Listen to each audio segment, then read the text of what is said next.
Hello friends, இன்றைக்கி நம்ம பண்ண போகிறது சிம்பிளாக ஒரு கஞ்சி ரெசிபி தான். இந்த கஞ்சி செய்கிறது ரொம்ப ஈஸியாக இருந்தாலும் நம்ம செய்ய போகிற வெந்தய கஞ்சி வெந்தயத்தோட நன்மைகளை சொல்லிக்கிட்டே போகலாம். அந்தளவுக்கு மருத்துவ குணமுடைய இந்த வெந்தய கஞ்சி தான் நம்ம இப்போ பண்ண போகிறோம். வெந்தய கஞ்சி செய்கிறதுக்கு தேவையான பொருட்கள் எல்லாமே எல்லார் வீட்லேயுமே எப்போவுமே இருக்கக்கூடிய பொருட்கள் வச்சு தான் இந்த வெந்தய கஞ்சி நம்ம இப்போ செய்ய போகிறோம். செய்கிறது ரொம்ப எளிய முறையாக இருந்தாலும் இதோட நன்மைகள் ரொம்ப ரொம்ப அதிகம். சம்மர் சீசனில் வயிற்று உபாதைகள் எதுவும் ஏற்படாமல் இருக்கிறதுக்கும் நம்ம உடம்பை குளிர்ச்சியாக வச்சுக்கிறதுக்கும் ஆரோக்கியமான வெந்தய கஞ்சி செஞ்சு சாப்பிட்லாம். நம்ம சாப்பிட்ற சாப்பாட்டில் டெய்லி கண்டிப்பாக சேர்க்க வேண்டிய முக்கியமான 3 பொருள் இஞ்சி, வெந்தயம், பூண்டு. கண்டிப்பாக இந்த 3 பொருளுமே நம்ம டெய்லி சாப்பாட்டில் சேர்த்து சாப்பிடும்போது நம்ம உடம்பு ஆரோக்கியமாக இருக்கும். வெந்தயத்தில் உள்ள நன்மைகளை நம்ம சொல்லிகிட்டே போகலாம். வெந்தயத்தை கஞ்சியாக நம்ம வச்சு சாப்பிடும்போது வயிற்று உபாதைகள் ஏற்படாமல் இருக்கும். வெயில் காலங்களில் வர்ற சூடு நாளில் வர்ற கட்டிகள் எதுவும் வராமல் இருக்கும். நம்ம குடலில் உள்ள தேவையில்லாத கழிவுகளை வெளியேற்றுறதுக்கும் தேவையில்லாத கெட்ட நீர்களை வெளியேற்றுறதுக்கும் ரொம்பவே ஹெல்ப்பாக இருக்கும். உடம்பில் உள்ள ஒவ்வொரு உறுப்புகளையும் பாதுகாக்கிறதுல வெந்தயத்தோட பங்கு நிறையவே இருக்குது. அதனால் வாரத்தில் 2 நாளாவது நீங்கள் இந்த மாதிரி வெந்தய கஞ்சி வச்சு சாப்பிடுங்க. உங்கள் வீட்டில் கர்ப்பிணி பெண்கள் இருந்தாங்கன்னா கண்டிப்பாக அவங்களுக்கு வாரத்தில் 2 நாளைக்காவது செஞ்சு கொடுங்க இந்த மாதிரி. இப்போ நம்ம வெந்தய கஞ்சி செய்கிறதுக்கு தேவையான பொருட்களை எடுத்துக்கிடுவோம். 1 டம்ளர் பச்சரிசி எடுத்திருக்கேன். அதே அளவு உள்ள டம்ளர் தான் அது. இதில் 1 டம்ளருக்கு கொஞ்சம் குறைவாக வெந்தயம் எடுத்துக்கிறோங்க. இப்போ இந்த வெந்தயத்தை லைட்டாக சிவக்க வறுத்துக்கிறணும். வெந்தயத்தோட கலர் ரொம்ப மாறக்கூடாது. லைட்டாக சிவந்து வரும்போது நம்ம அடுப்பை ஆஃப் பண்ணிடலாம்.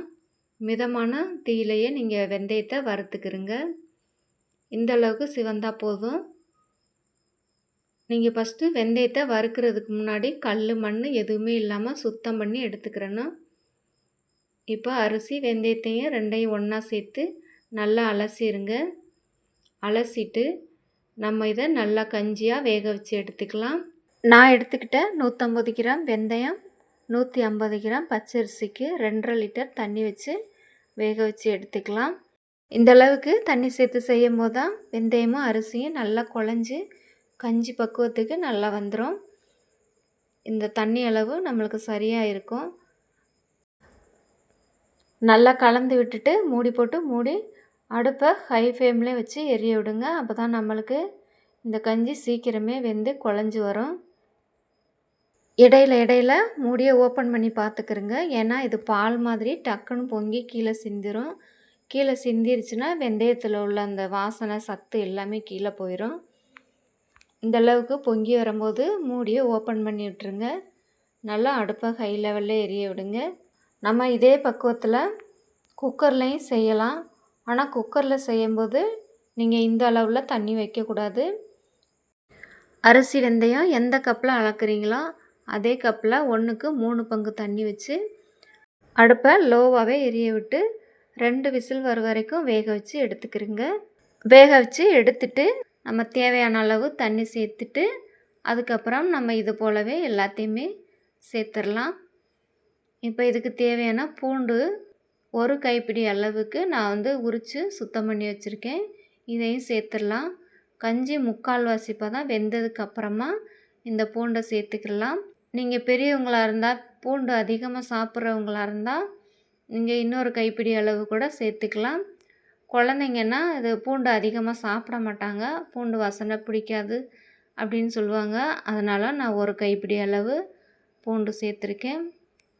அடுப்பை கூட்டி குறைச்சி வச்சேன். கஞ்சியை நல்லா குழைய வச்சுக்கிறேன்னு. அப்போ தான் இதோட டேஸ்ட்டு ரொம்பவே நல்லாயிருக்கும்.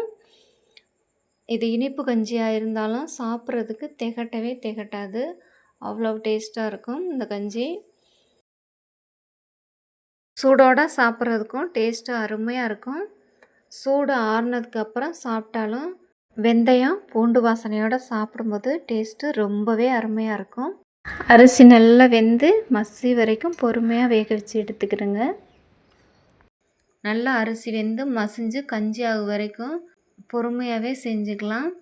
அப்போ தான் அந்த கஞ்சியோட டேஸ்ட்டு நம்மளுக்கு அருமையாக இருக்கும். இதுக்கு தேவையான உப்பு 1 டீஸ்பூன் உப்பு சேர்த்துக்கிறேங்க. இனிப்பாக செஞ்சாலும் உப்பு சேர்த்து செஞ்சால் தான் டேஸ்ட்டு முழுமையாக கிடைக்கும். அரிசி நல்லா குழஞ்சி வந்ததுக்கப்புறம் வெல்லம் சேர்த்துக்கிறலாம். இதுக்கு தேவையான வெல்லம் 300 கிராம் எடுத்துக்கிறேங்க.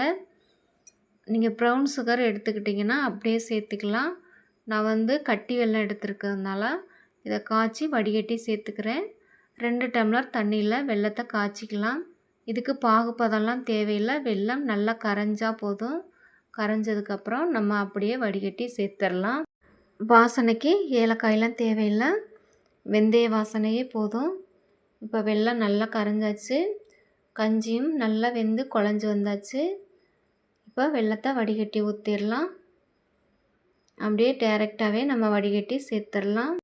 2 டம்ளர் தண்ணியில் காய்ச்சினா போதும். ஏன்னா நம்மளுக்கு கஞ்சி கரெக்டாக இருக்குது தண்ணி. இதுக்கு மேலே தண்ணி கலந்திங்கன்னா ரொம்ப தண்ணி ஆயிரும். கஞ்சி உங்களுக்கு ரொம்ப திக்காக இருந்ததுன்னா கொஞ்சம் தண்ணி எக்ஸ்ட்ரா சேர்த்துக்கலாம்.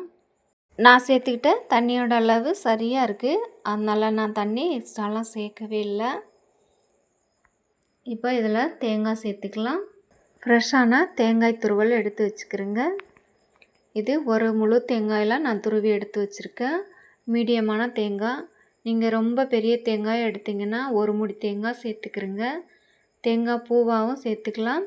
இதை பாலாக பிழிஞ்சு எடுத்து சேர்த்துக்கலாம். நீங்கள் பாலாக பிழிஞ்சு எடுத்து சேர்த்திங்கன்னா முதல்ல கஞ்சிக்கு தண்ணி வைக்கும்போதே 1/2 லிட்டர் தண்ணி குறைச்சி வைங்க. நான் சேர்த்துக்கிட்டது 2.5 லிட்டர் தண்ணி. நீங்கள் பாலாக சேர்த்திங்கன்னா 2 லிட்டர் தண்ணி சேர்த்துக்கிறேங்க. 1/2 லிட்டர் பால் பிழிஞ்சு ஊற்றிக்கிறலாம். தேங்காய் துருவல் சேர்த்து நல்லா கலந்து விட்டுருங்க. கலந்து விட்டு 2 நிமிஷத்துக்கு அடுப்பில் இருக்கட்டும். நல்லா கொதிச்சதுக்கப்புறம் அடுப்பு ஆஃப் பண்ணிடலாம். அவ்வளோதான், வெந்தய கஞ்சி தயாராகிடுச்சு. நீங்களும் இதே மெத்தடில் செஞ்சு சாப்பிட்டு பார்த்துட்டு டேஸ்ட் எப்படி இருந்ததுன்னு சொல்லுங்கள். தேங்க்யூ, பாய்.